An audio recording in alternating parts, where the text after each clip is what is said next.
the drug lord was sentenced to death, but he showed no signs of panic. He even told the media, "I will give $100 million to whoever gets me out of here."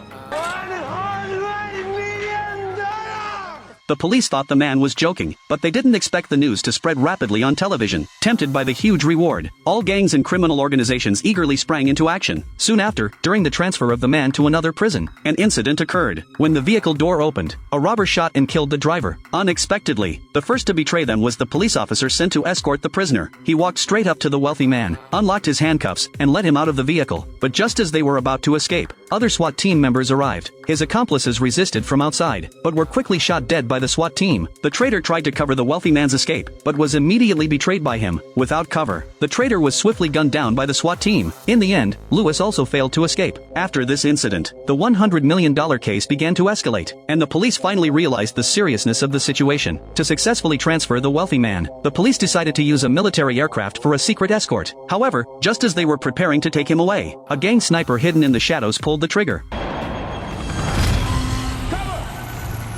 The aircraft lost control, and the transfer mission failed. The police had to devise a more meticulous deployment plan. Soon, motorcycles and police cars led the way. But even so, large crowds gathered along the roadside, with some girls even shouting that they wanted to marry the wealthy man. When passing through an intersection, an old man pushing a cart blocked the road. The police were about to shoo him away. The old man took off his clothes, pulled out an assault rifle, and began slaughtering people. Before the SWAT team could react, countless gang members rushed out of a truck, frantically throwing smoke bombs at the armed convoy, and launching a fierce attack on the police. These gang members were willing to risk their lives for $100 million.